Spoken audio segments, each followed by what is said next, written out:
because himself was never, he never felt like he was very captivating as himself. That said, when we did, this was after college, but now that I think about it, when we did Up, I don't know if anybody saw Up in 2006. When we did Up, thank you, when we did Up that year, I felt like I was revisiting myself in high school. And the awkwardness, and there were, the awkwardness also, the relationship between the mother and the son in that show felt very personal. That felt like it was just, I felt like Bridget Carpenter, who wrote that play, and also is an incredible TV writer as well. I felt like she must have been listening in when I was growing up, and kind of wrote verbatim whole arguments that I had with my parents or mother. And so, yeah. Well, you've always seemed to me to be a very particularly confident actor. And I wonder if you have a sense of where that comes from in you. Why do you have such a willingness or apparent willingness to take risks in your performances? It's so funny. Because I don't think of myself as a particularly big risk taker in performance. I always feel like I kind of just stand there. And so when I finish shows, I'm always like, why do you take a bigger risk there? But that said, I do know that when I go out on stage that even if I really don't want to on a particular night, or this afternoon with Animal Crackers, I just had this feeling that our audience was going to be kind of quieter than usual. And so just before I went out, I was like, I don't want to do this. But there's always this thing that clicks as soon as you round the corner, at least for me, where as soon as I round the corner, which on one level, on a very practical level is, there's 600 people out there, and they don't care what you're thinking. Right. And they really don't. They don't care if I got a flat tire on the way here. They don't care about any of that. They paid X amount of dollars to see a play, and I have to deliver, So I round the corner, and that sort of thing clicks. And then also, it's just, it's more, I don't know, mystical, I guess. Like as soon as I exit, I'm back to me talking, gossiping, whatever. And then as soon as you get out, it's like maybe it's like something psychological or conditioned where, I'm now conditioned that when the lights are on, I just know to start performing. So. You mentioned Up, and I do want to talk a bit about Up. But first, the first time I noticed you, you and I think it was Aisha Kabia. Yeah. Did a duet in front of the curtain in Philander. Yeah. And it was as close to a showstopper as I recall seeing at OSF. And I'm curious, for someone who's mostly doing Shakespeare now, what was it like to be such a, to land so big at OSF with a song and dance number? Yeah, it was very strange because, like I said, my song and dance abilities were, shunned in high school. And we Tufts might be an old Atlanta family, but we're not known for our singing and dancing.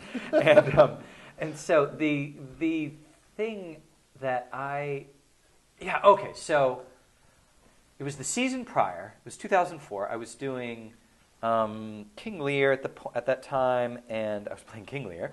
And the Penny Metropolis, the associate artistic director, came up to me and she said, "Do you play any instruments?" And this was right around the time of casting. And so she said, "Do you play any instruments?" And I said, "Mm-hmm." And she said, "Well, what do you play?" And I said, "The ukulele." And she said, "Really?" And I said, "Oh yeah." I've never played the ukulele, but I thought, well, I really want to be here next year, and it sounds like it's coming down to whether or not I can play a musical instrument. And so, and I figured the ukulele was much easier than saying like the French horn. So I said, yeah, I play the ukulele. She said, "Oh, okay, good to know. And then she kind of left, and then I was playing. I was out playing golf actually with Tony DeBruno and Jeff Cummings, an actor that used to be in the company, and we were playing a round of golf in Eagle Point, and I got a call around halfway through from Libby, and she said, "I want you to come back next season. I want you to be in the Bell Stratagem and play Mr. Flutter. I think it's right up your alley as a clown role. And then I also want you to do some song and dance numbers in the Philander." And I was like, oh, shit. Now I have to actually play the ukulele. here we go. So I went to Cripple Creek, bought a ukulele, and then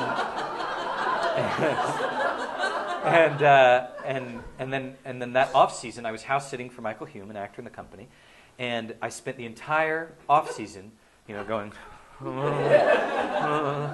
and then we talking about sort of how I get into roles, or maybe how I get into things, is then Penny said, so this is all going to be in a kind of music hall style.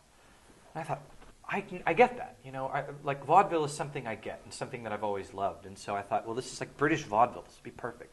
So I just watched these incredible YouTube clips, of which there are hundreds of music hall performers doing incredible stuff. And so I watched that and sort of imitated that, and that's how the Philanderer stuff came out. Was through that process of deception and all that. Well, everybody that left at performances that I went to was, who is that guy?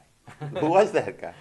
Michael Hume said there was a review that came out. I don't read reviews anymore, but at that time, because it was a good one, I read it, and I was reading it in the green room, and Michael Hume came in, and he started reciting it as I was reading it, because he had read it that morning.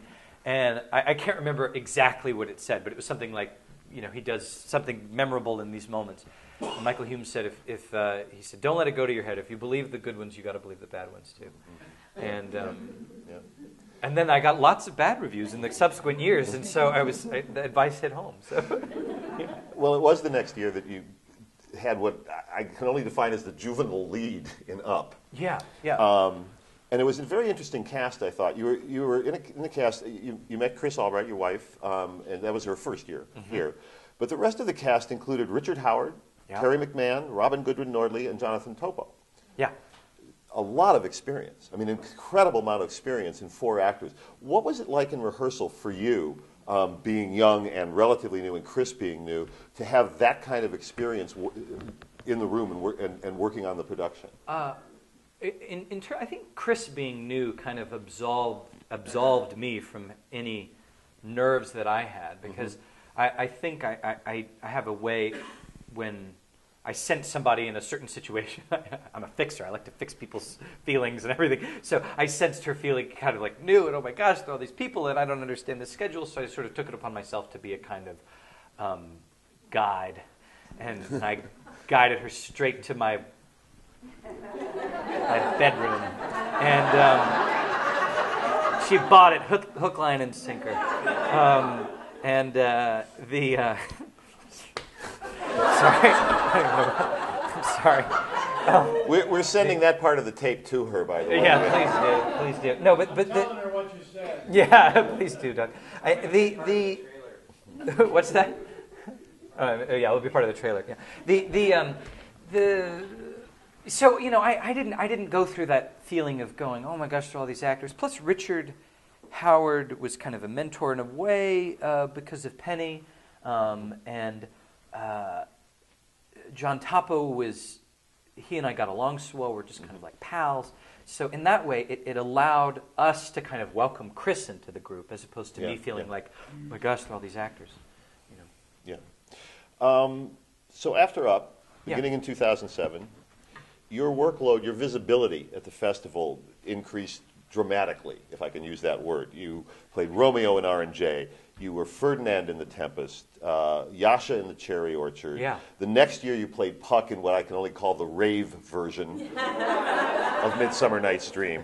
Yeah. And you were one of the Dromios in the musical version of Comedy of Errors. Yeah. Then in 2009 you're part of Equivocation. Yeah. As well as Parolees. Yeah.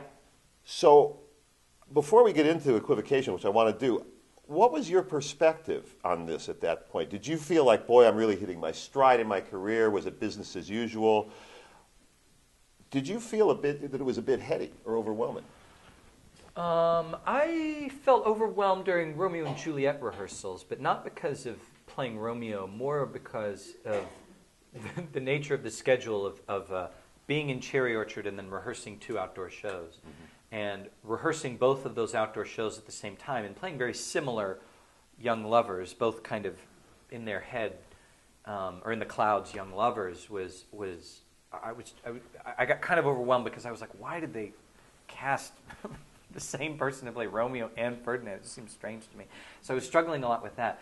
I have to say, though, rarely, I think, do any actors recognize with any degree of accuracy their place in a company, or in their career, for that matter, because we're always, I think, we are always convinced it's over. And that this is it. This is the last year where it's going to... next year, Robin Hood and Shrew are going to be abject failures, and they're going to fire me, and that's just how it's going to be. And that's just kind of how we work, unfortunately, but that's the way actors' brains are. And I bet that if you were to ask... I'm trying to think of actors that have won more than one Oscar. Like if you were to ask Tom Hanks the year that he won back-to-back Oscars for Forrest Gump in Philadelphia, I bet even in that year he'd go, yeah, but who knows what's going to happen next year, And that's just kind of how it is, where we don't recognize where we are, because I also feel like if we did, we wouldn't. For me, fear kind of is an ingredient, to.